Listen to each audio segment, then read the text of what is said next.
thing that you would just jump for joy about. Oh, I get to go to Central today to get beaten up. Yes.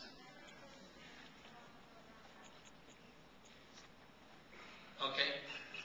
Now, there's a question that just stopped me in my tracks. How does it feel to be one of the Little Rock guys? Hey, you know, feel good. Okay.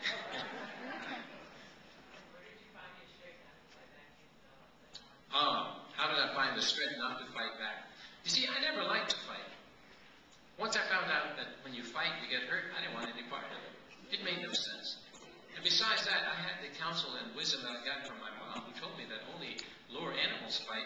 I didn't want to be classified as a lower animal. I wanted to always be classified as a human being, so I would never fight. And to this day, I think fighting is ridiculous. You know, it doesn't solve anything. By the way, did you guys know all fighting, no matter what it is, ends in paper and pencil. Somebody write something down. Right now, we're engaged in a lot of fighting in Iraq. How's that going to end? Treaties, truces, peace pacts. Eventually, somebody's going to sit down and write out the details of peace. Street fights.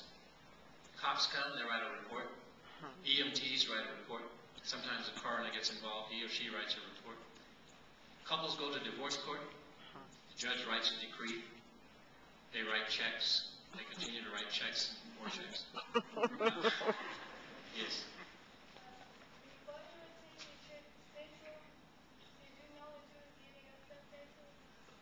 Great question. Did I know what I was really getting into at Central? No. I knew there would be opposition, but the intensity of it, as I was saying earlier, shocked me. People in Little Rock had given signs that they were not happy about this, but I thought, you know, they'd make some token resistance and then go on about their business. Go to work or school, wherever they went. They seemed to have a lot of free time. To come out and join the mob. I guess if you run your life right, you have time like that. Just in case a mob is necessary. Yes.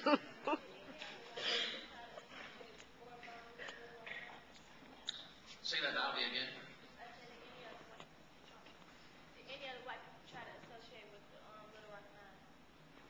You mean the white kids at school? No, you know, I was saying before, the white kids who tried to be friendly to us were told in no uncertain terms that if they continued that friendly behavior, they would be beaten up. So there was no incentive for them to continue that. So I think while there may have been kids who had those impulses, they didn't act on them. No, indeed, yes.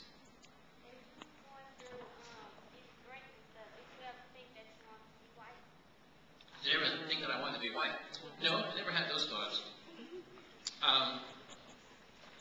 You know, when you have an awareness about who you are and what you're all about, very rarely would you want to be anybody else. I think that's important. You know, and I'm going to elaborate on that, because I think that's important, not just about racial group membership, but a number of things. I talk to a lot of young people. Many of them want to be like everybody else. Okay? They want to do what everybody else does. I find that to be problematic. I've always considered myself sort of an outlier, one who preferred to make my own way. And that goes also back to my mom.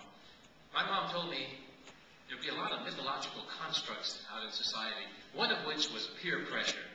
My mom told all 7 of us, we had 7 kids in the family, she said there's no such thing as peer pressure. None whatsoever.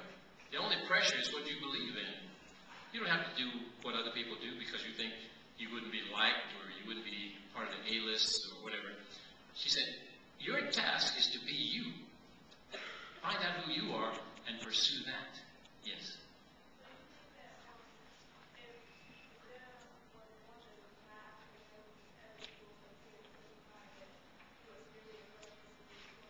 Her question has to do with numbers. If there had been more than 9 of us in that group, would we have experienced the same degree of racism? I think the answer, of course, is yes.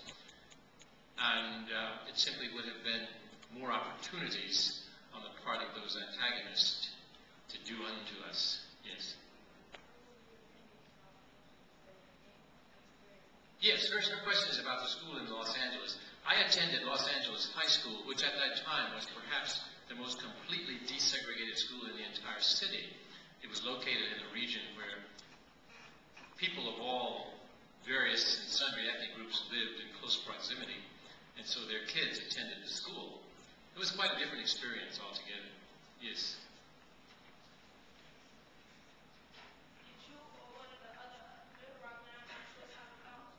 Ah, good question. This young man comes up with some great questions. Did any of us have suicidal thoughts? No. We were all too egotistical to even consider that. Yeah. In fact, some people thought we were an arrogant bunch of kids. You know, part of it was just self-assuredness. You know, if you're pretty self-assured, you won't think about killing yourself. Yes. Her question is if I could go back and do it all over again, and it wouldn't be up to me, by the way. No, I would never orchestrate such a situation. But if such a situation pertained, yes, and if I were in the eligible class, I would do it. No question. Yes. Well, just stand right up and speak from a diaphragm.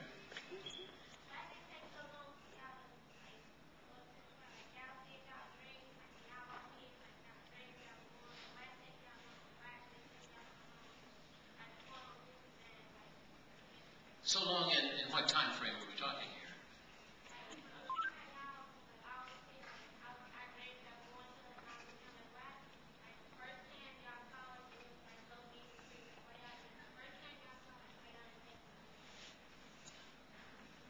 I'm not quite sure I understand everything, but I'll try and take a stab at this one. The law in 1954 changed. Before 1954, it was against the law for black people to go to that school.